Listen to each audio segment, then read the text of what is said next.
It always begins the same way. She doesn't see you for who you are. She sees potential, a possibility, a projected image of who you could become in her inner world. You feel it in her gaze, don't you? That spark. Is it hope or is it hunger? You think you're being seen, but you're not. You're being scanned, assessed, measured not by your essence but by your usefulness to her internal narrative. You're the blank canvas, she's the painter. But the masterpiece isn't you. It never was. Carl Jung warned you. Not with comforting slogans, but with the clinical precision of a man who spent his life staring into the black abyss of the psyche. His work revealed a haunting truth about human relationships. Women, like men, often fall in love with a projection, not a person. They love the role, the fantasy, the archetype they've unconsciously cast. And the most disturbing part? Many don't even realize they're doing it. You think she's chosen you. In reality, she's chosen the image of you that fits the script, in her unconscious drama. When you stop playing the part, she doesn't rewrite the story. She just recasts the actor. Jung called this projection the animus, the inner masculine within every woman. And when the animus is undeveloped or unchecked, it becomes a tyrant, a force that dominates her thoughts, her desires, her morals, and drives her into power struggles, irrational accusations, and emotional chaos. Jung didn't mince words. He described it as a form of spiritual possession, where a woman no longer acts from her own center but from the shadowy grip of her internal masculine fantasy. And you fall for it. Because no one taught you how to recognize it. You confuse being desired with being known. You think being chosen means being understood. You want to believe her when she says you're different. But you're not. You're just the latest mask, worn by a myth she's been playing since childhood. When the fantasy shatters, when the illusion crumbles, you're left questioning yourself, confused, rejected, humiliated. But you didn't fail. You simply stopped fitting the role. You became real. And real doesn't sell in her inner theater. Jung offered a way out. Not a shortcut. A journey. He called it individuation, the process of becoming whole, of reclaiming yourself from the projections of others. Most men never begin this path. Conditioned to seek approval, to be chosen, to gain their worth through feminine validation, they mold themselves into whatever form is most likely to be accepted.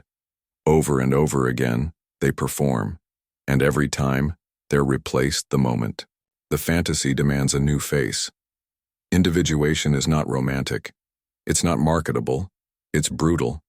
It demands that you confront the parts of yourself you've buried, the weak, the needy, the ashamed. It requires you to stop blaming women for not seeing you and start learning to see yourself. Jung knew the hard truth. You don't become a man by being desired. You become a man by choosing yourself. When you've faced your own unconscious, your shadows, your wounds, you can no longer be seduced by the illusions of others. You stop being a puppet. You start becoming an author. Jung saw it clearly. The tragedy of modern men isn't rejection. It's self-erasure. Men abandon their identity to fit into roles they believe women want. You call it love. You call it compromise. But Jung called it what it truly is, self-betrayal. Men who refuse to confront their own psyche become prisoners to hers. They bend, twist, and shrink themselves into what they think she needs, never realizing she doesn't even know what that is. You become a mask, a performance, a man in name only. And here's the irony. The very traits you think will make her love you, obedience, reliability, availability, are the ones that make you disposable. Because the feminine instinct Jung taught isn't drawn to comfort. It's drawn to the mysterious, the untamed, the man she can't define or control. When you give her everything, all of yourself, no boundaries, no spine, you don't become more lovable, you become invisible. Here lies the paradox. Most men fear being alone more than they fear being fake. They would rather lose themselves than lose her. But until a man embraces aloneness, full, radical solitude, he will never be free. Jung said individuation demands that you die before you die. Let the false versions of yourself burn, face the silence, face the emptiness, and in that stillness, something real begins to emerge. But it's lonely, terrifyingly lonely, because now you start to see the games, the masks, the lies people use to stay asleep. And when you try to speak about what you see, they mock you. They call you cold, arrogant, distant. But you're not the problem. You're the mirror. And most people hate the mirror that shows them what they don't want to face. Jung spent years working with patients terrified of their own shadow, the parts of themselves they'd rather pretend don't exist. And he saw that women, especially, are often raised to avoid this inner reckoning. They're told they're whole, intuitive, emotionally superior. But Jung saw the danger in that. He warned that a woman who does not face her animus becomes ruled by it, projecting her unconscious battles onto the men around her, blaming them for a war she refuses to wage within. And you want to save her. You think if you just prove yourself, perform hard enough, love deeply enough, she'll finally choose the real you. But projection doesn't work like that. It's a thief. It replaces reality with illusion, and until both men and women take ownership of their inner world, they will continue to reenact the same tragedy. One day, the woman who saw you as a hero will look at you with contempt, not because you changed, but because you failed to uphold the image she unconsciously imposed. You didn't betray her. You just weren't the myth she hired you to play. That was never your role to begin with. Jung wrote, "People will do anything, no matter how absurd, to avoid facing their own souls. Nowhere is this more evident than in love. Most people enter relationships not as whole beings but as walking projections carrying childhood wounds, unmet needs, and unresolved fears into the arms of a stranger. You call it romance. Jung called it possession. And as long as you avoid the hard question, what if I am responsible for this pattern? You will stay trapped. You'll want to blame women, to call them manipulative, shallow. But Jung would look you in the eye and ask, then why did you allow yourself to be chosen by her? The man who avoids his own inner feminine will become a slave to hers. You're not a victim, you're a volunteer. You played the fool to avoid confronting your own void. This is where most turn back, because this is where the comfort ends and the responsibility begins. Jung didn't hand out feel-good slogans. He handed you a scalpel and said, cut deeper. Sit in the silence. Face the voice that says you're nothing without her. And let it die. Because when it does, when you finally stop performing, something sacred happens. You become free. Free from projection. Free from performance. Free from the tyranny of becoming someone else's idea of a man. And strangely, this is when women will feel most drawn to you. Not because you need them, but because you don't, and you'll smile. Not with pride, but with understanding. You'll know she has her own journey, her own animus, her own illusions to unravel. And you cannot do that work for her. You can only do what Jung did. Walk your path so honestly, so fearlessly, that your very presence becomes a mirror, a reflection of truth.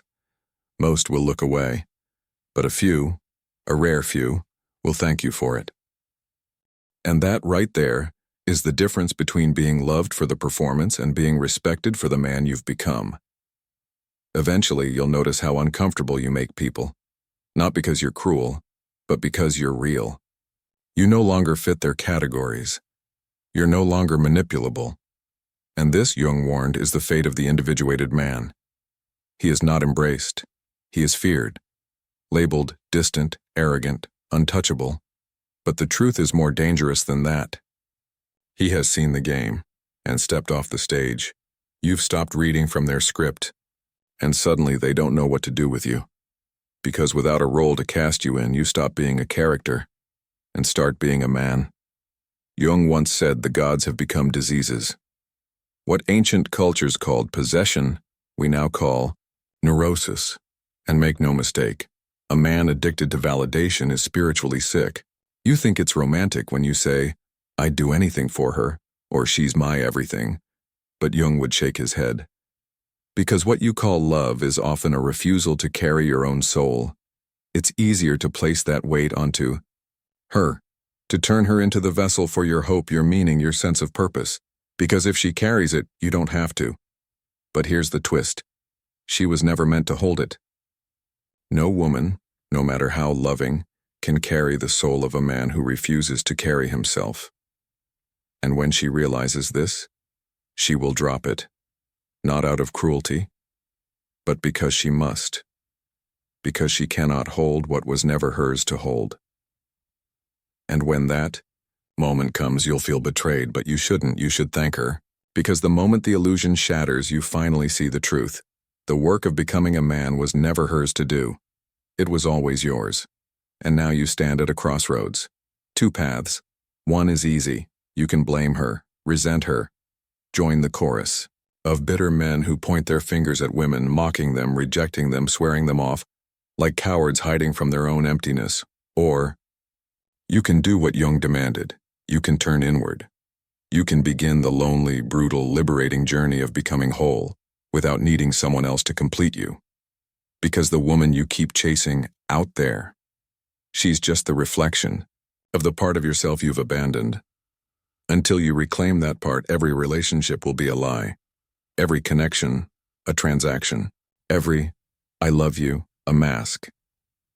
But when you do the work, when you face your inner feminine, your anima, you stop chasing. You stop performing.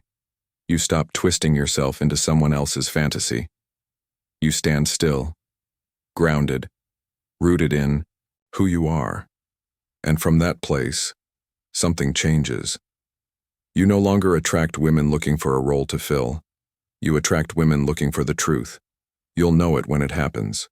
Because she won't demand a performance. She won't try to rewrite your story. She won't fall in love with your potential. She'll meet you, not as a goddess needing worship, but as a human being, willing to walk her own path beside yours. No masks, no projections, no games. And when you meet the real her, not the fantasy, you'll feel the difference. She won't overwhelm you with grand promises. She won't call you her missing piece. She won't ask you to complete her because she's already done the work. She's faced her shadow. She's wrestled with her own animus. She's burned her illusions to ash. And because of that, she won't need you to carry her soul. She'll look you in the eye, holding herself not to mold you but to meet you. Not to fix you, save you, own you, but to walk with you as equals, as mirrors, as partners. In that meeting, there's no desperation, no clinging, no illusion, only truth, and that kind of love. Jung knew it's the rarest and most dangerous of all, because it asks for nothing and offers everything. It's not born of need. It's born of freedom, the freedom to choose, the freedom to walk away, the freedom to stand beside one another, not from fantasy, but from reality. But let me be honest with you. Most men will never get there. Most will quit the path before they even begin. They'll settle for the performance, for the fantasy, for the temporary high of being wanted, for a mask they wear. Because facing the truth of who they really are still feels unbearable. But if you have the courage, and the gut-wrenching, soul-shattering courage, to keep going, to stand alone, to strip away every layer you built to earn love, you will reach the edge of something terrifyingly beautiful. You will find yourself. And when you do, women will no longer be your source of identity. They will no longer be the mirror you rely on to feel like a man. They will become something else entirely. Partners, not prizes. Mirrors, not mothers. Allies, not saviors. And you will love them, not because you need them, but because you choose to. From strength, from wholeness, from a place that no longer apologizes for who you are. Jung didn't give you a map. He gave you a warning that every man who refuses to confront himself will become a slave to the projections of others, especially the projections of women. But he also left you a challenge. to walk the path of individuation, to stop blaming women for the roles you volunteered to play, to stop seeking completion in someone else's eyes, to stop waiting to be chosen. Because the man who chooses himself, fully, unapologetically, relentlessly, is the man who cannot be controlled by illusion. He cannot be seduced by performance. He cannot be reduced to a role in someone else's fantasy. He becomes the author of his own life.